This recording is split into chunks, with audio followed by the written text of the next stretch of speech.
Yo les gars, c'est Lucas, bienvenue sur cette nouvelle vidéo. Alors là, il est un peu tard, enfin c'est l'après-midi, je vais commencer mon deuxième bloc, mais je voulais te faire une vidéo là, j'ai pensé à quelque chose que je voulais te parler. C'est des biais psychologiques, tu vois, que tu as sur une app. Donc je me suis dit pourquoi pas, tiens, tu vois, je travaillais là-dessus ce matin, enfin j'ai pris un petit peu de temps, je l'avais en tête depuis un moment. Je me suis dit tiens, je vais t'en parler, parce que là j'aborde avec ce mode vlog un peu des concepts là, que je fais mon quotidien, etc. Mais je me suis dit, tiens, ça pourrait être pas mal de donner un peu de valeur sur autre chose, en faisant des reviews de features ou de d'apps en tout cas qui selon moi sont optimales. Et voilà. Donc là on va prendre le cas de Spotify et on va parler du rewind. Donc c'est un mot que tu connais. Et ce qu'on va faire, c'est qu'on va passer sur mon écran, ce sera plus simple pour illustrer. Bon alors les gars, je vous explique le truc, je suis en train de faire le montage et je me rends compte que sur le changement de plan, j'ai oublié le son. Alors là, du coup, je fais un sorte de voice-over sur ma propre vidéo. Donc désolé, c'est l'amateurisme, j'apprendrai de mes erreurs. Bon, concernant le sujet de la vidéo, donc on parle du rewind de Spotify. Là, la chose que j'explique, c'est que d'abord, il faut le rewind, donc c'est une feature, une fonctionnalité que Spotify lance. L'objectif, c'est de se rapprocher de sa North Star Metric. Donc la North Star Metric, c'est la métrique numéro un que tu suis. En l'occurrence, j'imagine, et là c'est vraiment de la spéculation, mais en tout cas, que pour Spotify, c'est le nombre d'utilisateurs payants par mois. Voilà, donc ça c'est ce qu'ils visent. Et pour avoir cet objectif, il y a deux piliers. Le premier pilier, c'est la rétention. Le deuxième pilier, c'est les nouveaux utilisateurs. Donc la rétention, c'est simple, c'est le nombre d'utilisateurs qui s'abonnent tous les mois et le mois d'après. Donc forcément, bah, pour assurer ton chiffre d'affaires. Et les nouveaux utilisateurs, ce sont bah, les nouveaux arrivants qui vont arriver sur la plateforme. Et donc forcément, il faut mettre en place une stratégie pour optimiser les deux. Et selon moi, le rewind de Spotify forcément répond à ces deux critères. On va voir ça ensemble. Et je vais vous expliquer les biais psychologiques.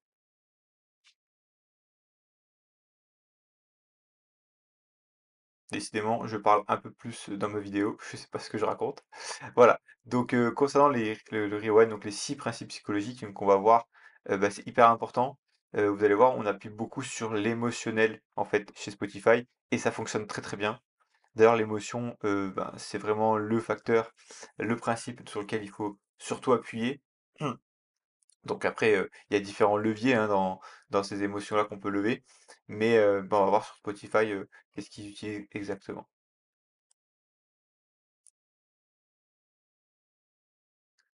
Donc le premier dont je parle, c'est cet effet un peu de curiosité qu'on a via la notification. Alors vous allez voir, je vais me permettre aussi dans cette vidéo d'émettre des critiques et des préconisations. Donc moi, ce que j'aurais fait. En aucun cas, je suis meilleur, hein, mais c'est juste bah, des idées. Donc là, le fait qu'on reçoit une notification un peu vers la fin de l'année qui nous dit, bah voilà, tu as écouté 5652 sons en 2022. Ben, est-ce que c'est mieux est-ce que cette année t'as fait mieux ou est-ce que t'as fait moins bien, tu vois? C'est quoi? Alors, cette notification, elle est cool parce que bah, on s'y attend pas, puis c'est une notification un peu différente. La copie est un peu à revoir selon moi parce qu'on rentre pas assez dans l'émotionnel, on rentre très vraiment dans le pragmatique. En vrai, je m'en fous si j'écoutais 10 sons de plus, 100 sons de plus ou 100 sons de moins, ça m'importe quoi dans ma vie. Par contre, j'aurais aimé savoir c'est l'artiste préféré que j'ai écouté l'année d'avant. Est-ce que ça va être encore lui cette année? Le type de musique, par exemple. Quelque chose comme ça, quelque chose qui me fait plus pencher dans la personnalisation et dans l'émotionnel. Voilà, c'est quelque chose que j'aurais aimé pour attirer un peu plus mon attention, mais en tout cas, la notification fonctionne très très bien.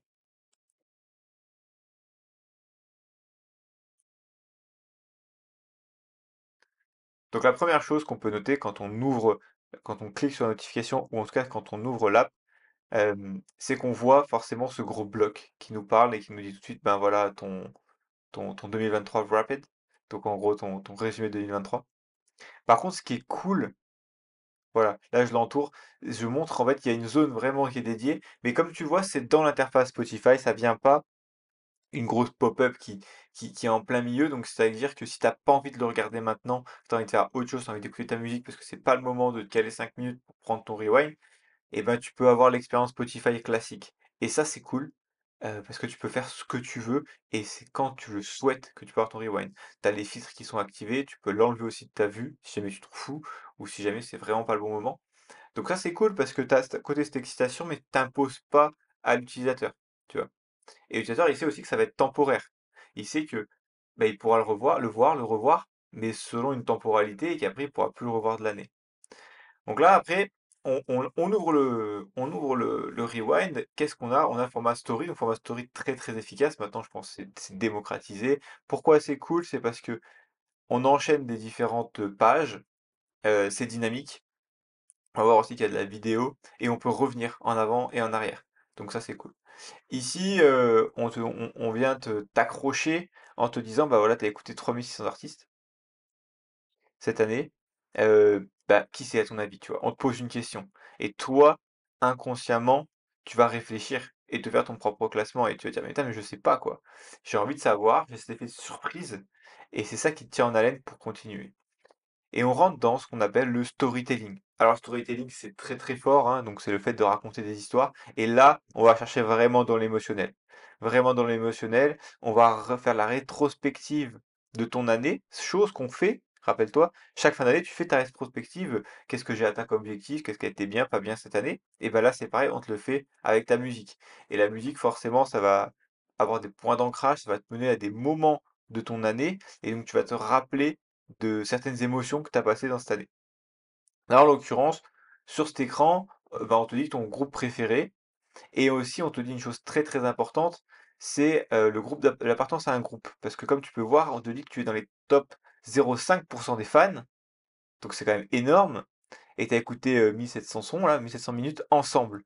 Donc à ce côté, ben, je fais partie du groupe, je suis dans les meilleurs fans, mondial, enfin mondiaux ou mondial, je sais pas.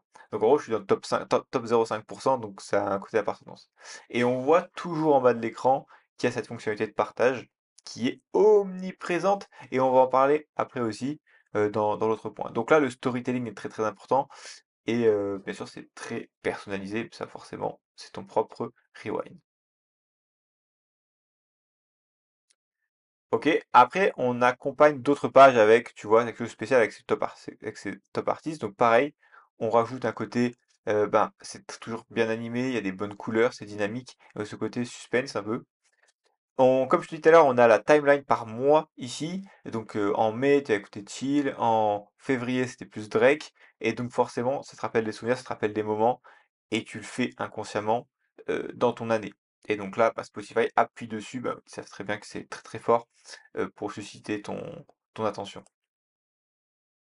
Un truc très cool aussi, donc les animations, tu vois, on aurait pu t'afficher un graphe un peu tout bête en fait, de, de ton type de musique que tu as écouté. Mais là, en fait, dans un truc très simple, un sandwich, quelque chose plutôt fun, on s'en fout exactement des données en pourcentage, mais on voit à vue d'œil que tu as écouté plus de rap, par exemple, ou de lofi beats, tu vois. Et, euh, et ça, en fait, juste d'un point de vue visuel, ça suffit. Il n'y a pas besoin de plus, il n'y a pas besoin de données, il n'y a pas besoin d'avoir un vieux graphique. Là, dans un sandwich, c'est plutôt fun. Ça aurait pu être autre chose, hein, mais on voit ta répartition ultra facilement. Et bien sûr, c'est hyper bien animé et dynamique. Là aussi, une carte, tu vois, pour te montrer où sont les fans de tel groupe.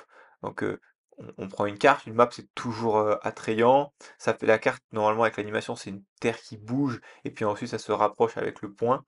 Et du coup, ça rajoute juste un petit côté un peu plus vivant, et on rentre toujours dans l'émotionnel. Enfin, quelque chose de très fort aussi, c'est qu'on parle de chiffres clés, mais comme tu peux voir, c'est pas des chiffres qu'on te balance comme ça, c'est vraiment toujours une phrase très très simple sur un décor qui bouge, qui est sympa. Et voilà, on te dit le nombre de sons que tu as écoutés. Tu vois, le 2023 c'était ton année où tu as le plus écouté. En novembre, c'est là où tu as écouté le plus de sons.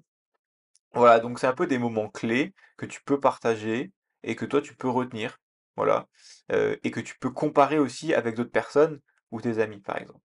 Et là, le point ultra ultra fort, rappelle-toi, en haut, on a vu la rétention. Donc la rétention, c'est on fait ta rétrospective, et donc l'année prochaine, tu veux revenir pour refaire ta nouvelle rétrospective, et tu vas avoir des nouveaux utilisateurs. Et en fait, le phénomène, c'est que tout est partageable, et tu sais qu'il y a le rewind Spotify parce que tout le monde partage. Tu vois à la fois ben, des gens assez connus sur les réseaux qui vont le faire, donc toi forcément tu vas vouloir le faire, et tes amis, donc ce qu'on appelle le bandwagon effect, donc l'effet de quand tu vois quelque chose, tu as envie de faire la même chose, et donc tu as envie de partager. tu as envie de partager tes goûts musicaux parce que tes goûts musicaux finalement c'est ton identité et tu veux bah voilà, tu veux montrer à tes potes ou aux autres comment, enfin, s'est passée ton année. Et ça forcément, ben, si t'as pas Spotify et que tu as envie de faire ton propre rewind, tu te dis: «Putain mais moi aussi j'ai envie de le faire» et ça va attirer de nouveaux utilisateurs. Et ça, ce qui est fort de Spotify, c'est que ça leur coûte zéro en acquisition parce que c'est ses propres utilisateurs qui vont faire la promo de Spotify sur les réseaux. Et c'est pour ça que le format story a été choisi, c'est parce que le format story est le format hyper utilisé maintenant sur Instagram notamment. Et donc du coup, bah, ça te permet de mettre en story ultra facilement et tu vois que la fonctionnalité de partage est disposée partout sur tous les écrans et forcément est adaptée à ce format story. Et donc là, certainement que dans la vidéo, ce que je dis, c'est on va atteindre on actionne les 2 piliers pour atteindre notre North Star métrique qui est à la fois la rétention et les nouveaux, utilisateurs. Ouais, du coup, la vidéo n'est pas terminée. Non, en fait, il y a un truc cool, je voulais te partager. Hmm, On parle souvent, on monte des écrans et tout, on montre que c'est magnifique, c'est beau et tout. Je vais te montrer moi comment je procède quand je vais explorer une nouvelle fonctionnalité, tu vois. Quand tu es au niveau zéro, tu vois. C'est quand tu es au niveau feuille blanche. Euh, Nous, comment ça fonctionne en interne, c'est simple. Je sais pas si tu as suivi dans l'épisode, je sais plus si c'est épisode 1 ou épisode 2, je montre des écrans. D'ailleurs, je vais te les montrer après, tu verras. De maquette, en fait, sur une fonctionnalité qu'on développe. Donc, en gros, c'est le profil utilisateur sur l'application. Et là, maintenant qu'on l'a sorti, la question qu'on va poser, c'est Lucas, comment on fait en tant qu'utilisateur pour trouver des profils d'autres utilisateurs? Voilà, c'est aussi simple que ça. Est-ce que tu peux explorer les options et qu'est-ce qui, selon toi, va faire que les gens vont aller voir des profils et demander les profils à un ami, rentrer en contact avec eux, etc. Donc, comment tu crées des connexions entre les utilisateurs? Et je vais te montrer ma réflexion.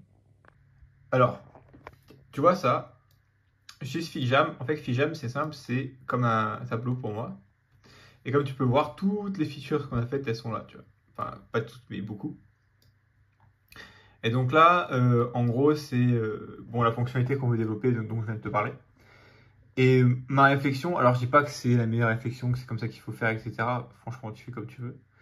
Mais comment je suis parti, je vais t'expliquer.